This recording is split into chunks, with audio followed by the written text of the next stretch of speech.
Hi, everybody. Firstly, thanks very much for having us here today. It's a pleasure to be here, pleasure to talk to you all. There's some really interesting debate that's just gone on there, Ian, and I think we're going to agree with some of it, and we're actually going to disagree with some of it right now. So we'll see how that goes. I think there's some really interesting stuff that's come out of it. The most interesting thing I took from all of that is some people go to the cinema every single day. Whoa! So that is loyalty. I mean, wow, what a loyalty program that is. We're going to talk, and hopefully, is there a clicker? Really around the interest in the end to that about the fallow group and how you measure loyalty. And it's really difficult to measure loyalty when everyone has loyalty. You can't turn loyalty off and go at IKEA, you don't get your free coffee, but these people do. That doesn't happen, does it? So we're going to talk to you about how you measure that when you're in that situation. And I think the first thing to say... Okay. Whilst we're waiting for that, the first thing to say is... are there anybody from finance in the room right now? CFOs? There's nobody from finance in the room. Great, we can have some fun, right? Because what do finance always do in the boardroom? Every single time they focus on the L in P&L, don't they? The loss of loyalty. How much is this loyalty program costing us? Wow, £4 million spent on loyalty last year. What are we going to do? We need to remove that cost, right? That's where everything seems to start with the CFO. Does everyone sit in the boardroom and have that conversation? Okay. What we're going to talk to you about is let's reverse that conversation, yeah? Let's put the profit in loyalty, firstly, and let's change the L to be profit and loyalty, okay, not profit and loss, and get finance in that conversation. There's our CFO looking all serious, he's smiling there, but he's ready to tell us to reduce our loyalty spend. So we're Hyperfinity, just to introduce us. So one of the sponsors of the event today, we work closely with Ian, New World Loyalty. We leverage data and AI to drive measurement of loyalty programs as card as customer. That's what we're going to talk to you about today. But then also the targeting and the application of data and AI to improve personalization, to improve profitability of loyalty programs. So first of all, justify the spend, and then let's go after it and really start optimizing that spend and ROI. Here's our boardroom conversations that we were talking about. So I think there's two ones that I want to call out there. So finance. I've sat in the boardroom. Other people in the room might have sat in the same boardroom, and we've had this conversation. Nope, can't see it in the top line results, so it can't be driving any sales, can it? It's not how loyalty works. The debate that we just had was long-term, lifetime value. You don't see spikes in sales. You don't see that. That's not what happens. You have to measure it over a long period of time. And then the flip, which is our loyalty basket's higher than non-loyalty. Our loyalty customers are great, therefore loyalty's working. Well, no, because your loyal customers gravitate towards loyalty. And that is equally unhelpful because finance will go, well, that's not right. And marketeers are going, well, that's not right. So ideally, you want to get to the actual measurement and have a real quality debate in the boardroom. So what we see is don't lose the debate before you begin. Okay? With finance, it's really, really, really important to start with the right metrics, the right measurement, and get them on board. So what we sort of see here is how do you avoid that lifetime of suspicion? Because as soon as you have that first conversation and finance don't trust you, it's gone. No matter how much you show measurement, A/B testing, look at it. Look at that loss on the P&L, 4 million. That's what you get to. So mistakes that people make, loyalty versus non-loyalty. Our loyalty customers are great, they spend twice as much. Well, that doesn't prove anything, and often that will get unpicked immediately in the boardroom. Second one is, well, how can we unpick that then? Let's look at year-on-year versus participation within loyalty programs within our stores. Finance in the room, I've had this one. There were roadworks in your control store, so footfall dropped. Therefore, that's not a valid measurement. Straight away, once again, just one comment, by the way, and even if it's not true, you're just there going, brilliant. No one believes it now. And then the final one, just thinking about, well, your early adopters of loyalty reflect everybody. So when you start measuring loyalty, you look at those early adopters, you go, isn't this amazing? 10x for loyalty. But really, what you always find is your early adopters are absolutely the most loyal people to your business, and they go straight after it and want it. So that's also not reflective. So within that, now, I think it's really important. I'll hand over to the brains of our operation. So I'm Tom. Jesse is the person that really understands all of our really intelligent measurement techniques and to talk you through how we do this and how it can help you have those good conversations. Thanks, Tom. So Tom's covered what not to do. So I'm going to start with what do we wish we could do? We might not be able to do it, but what do we wish we could? So always you'll hear from marketers, statisticians, whoever you want to talk to.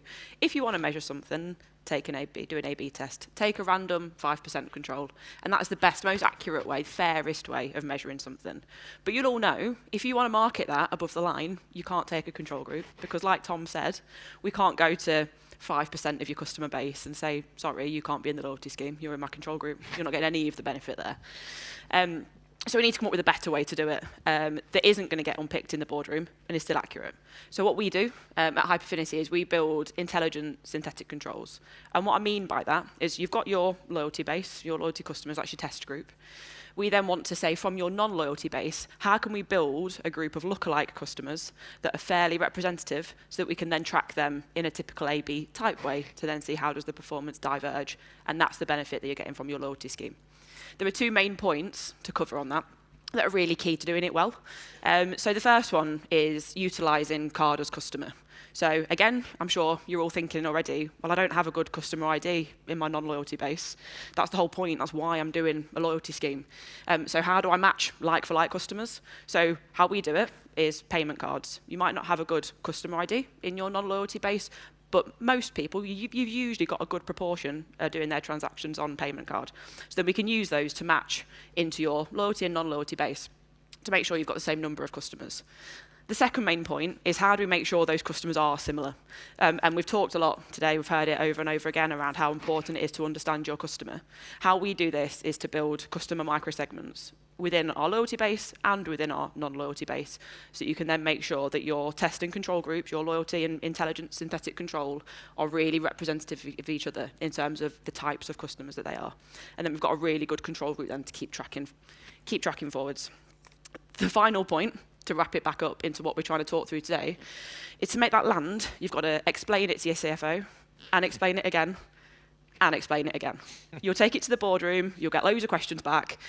Well, what does it look like in terms of margin is a key one that I always get.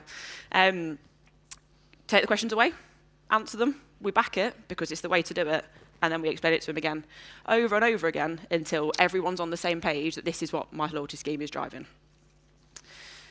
Next thing we get asked all the time is how often do I do this? So CFOs regularly say, can you do this for me weekly? Like, no, is the answer. We do this once a year. Talk about this to Ian quite a lot. Ian calls it weighing the pig. We weigh the pig once a year because the benefit of your loyalty scheme to your customers isn't going to change every week. The broader proposition, what's my base program doing, that's not fluctuating week on week. We just want to know broadly how well is that doing across the year. But that's when the art comes in. So we've measured our base program, understanding the types of customers that we've got, and we can then use that to optimize the full program. So we know how different types of people are responding to different elements of the base program. We use that to optimize the types of mechanics that you offer, the offer depth, the types of products you might offer out to them. And that's where it gets really interesting, because your synthetic control, your understanding of customers, can then become your mechanism for targeting. The easy one at the end is anything else you do, if you're not going to market it above the line, always take an A/B, random holdout. It still all adds up to what your overall measurement is going to be. But the key thing that underpins it all is measure by customer segment, because you want to retain that knowledge that you've gained when you've measured to use it and let it flow through into your targeting. We measure, we understand, and target the customers off the back of that. We've got a couple of examples to talk you through with clients that we're working with at the minute. So we're doing this exact thing with multiple different clients, typically in retail. So the first one I'm going to start with is a grocery client that we're working with at the minute. And if you imagine in this scenario, we're talking about a really typical spend, stretch, spend accumulation type mechanic. So you'll see if you've got any of the grocery loyalty apps, it's like spend £50, get £5 back, that type of thing. So in this example, before the client understood the customers in the way that we're proposing, this is the typical profile you see in terms of response to the offer. So if we're just thinking about, we're understanding customer loyalty here along the x-axis. So for our low loyal customers, you've got really low levels of engagement because you don't understand them well enough to target them with offers that are deep enough to promote them to come and shop with you versus someone else. And you also don't know the relevant levels of spend target you might set them when you're building the offer. But on the flip side, in the high loyals, you're massively auto-rewarding because, again, you don't understand the typical spending that they would do, and we want to stop auto-rewarding as much as possible. When you understand what your customers are doing, you can flip the story to be from this type of response to this type of response. Nice, good Simon, nice. So what have we changed here? We understand what loyal customers want because we've seen how they responded to the base program in terms of the synthetic control. So we know to set them more achievable spend stretch targets so that they can actually achieve it and they want to come in and take part because they can do that typical level of spend. And we also offer them deeper offers so they're promoted to coming in. And on the right-hand side for the high loyals, we know how much they're going to spend. We've got really good predictions for what they're going to go on to do. We've seen how they respond, and we can make sure we're not auto-rewarding them.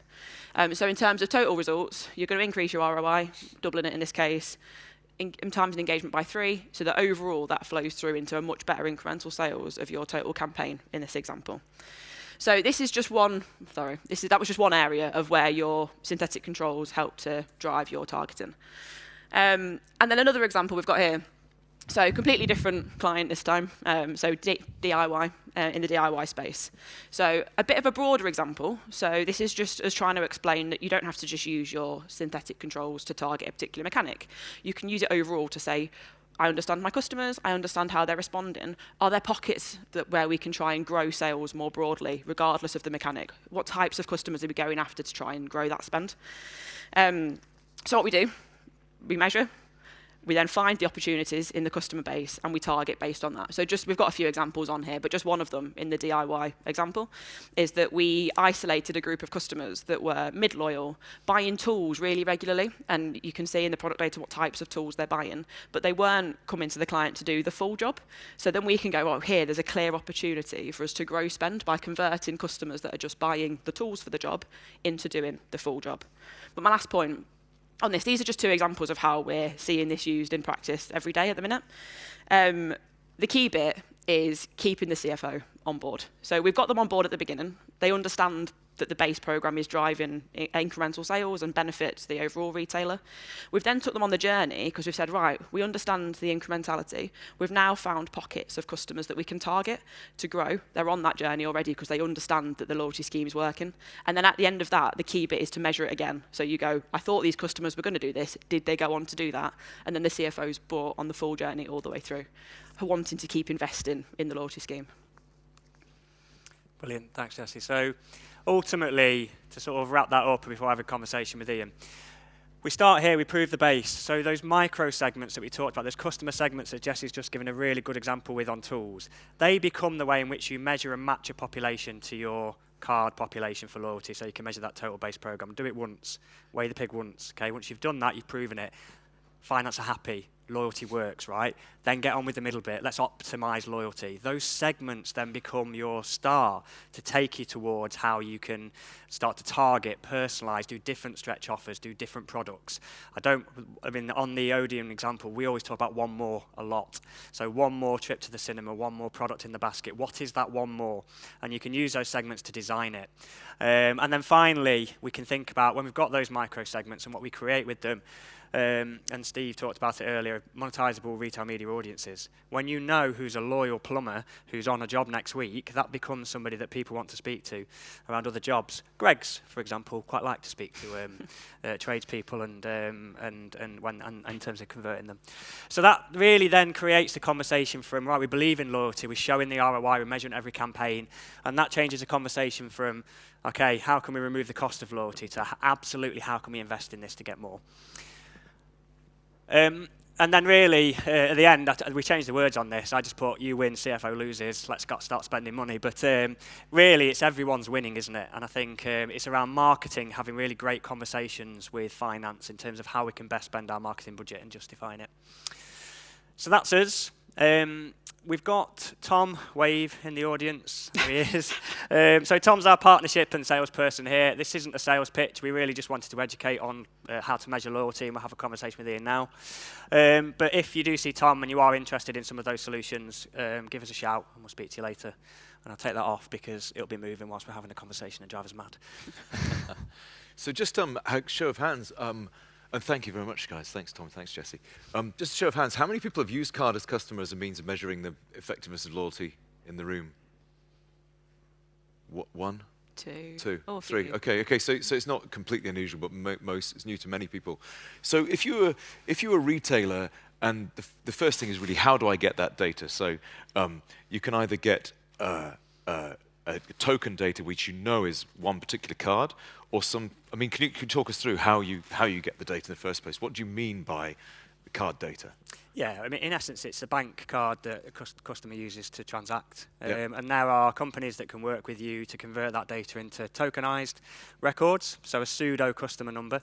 And that's the best way to get card. And this would come from the merchant acquirer. The merchant so acquirer, yeah, whoever your payment system is on the payment terminal Correct. would have a merchant acquirer. That's where you want. So likes of WorldPay or others would be who you're talking about here. Exactly that. And they can quite simply give you, and we work with all types of this data. The simplest metric is first 6, last 4 in terms of the card details. So you just need the first 6, last 4, not the whole It depends. token. Okay. Well, It's so a lot easier if you have the whole thing. Okay, So if it's fully obfuscated, we can work with first 6, last 4, especially if you've got a store enterprise as well. So often we can get distinct levels, what we think is a distinct customer, by doing a distinct count of first 6, last 4, and the store in which they've shopped. Yeah, so if you've got the first 6, last 4 digits and you regularly shop at this particular store, you're saying that looks like an but ideally, we've done it elsewhere where you've got the full obfuscated card and it's just a lot more accurate.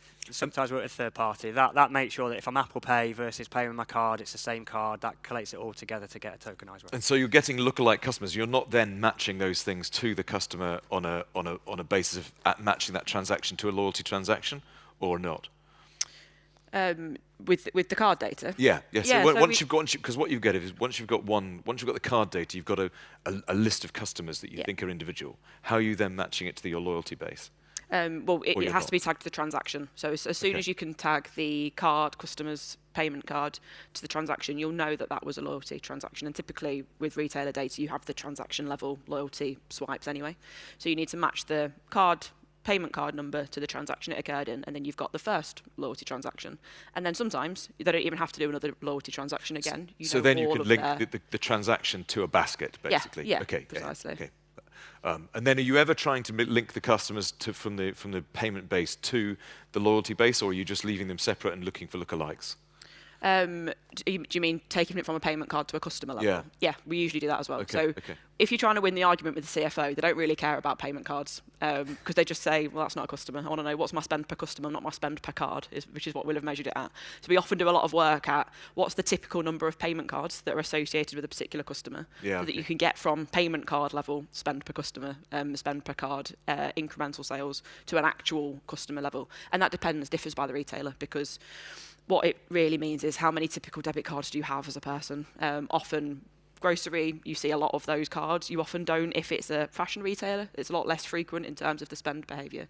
So broadly, we have to do analysis to say for different levels of loyalty, how many cards do we see? So what do we think at a customer level the incremental sales looks like? Yeah, no, interesting. And roughly how long do these kind of projects, so it takes, do you gather all of the data, all of the payment data and all the loyalty data into your environment?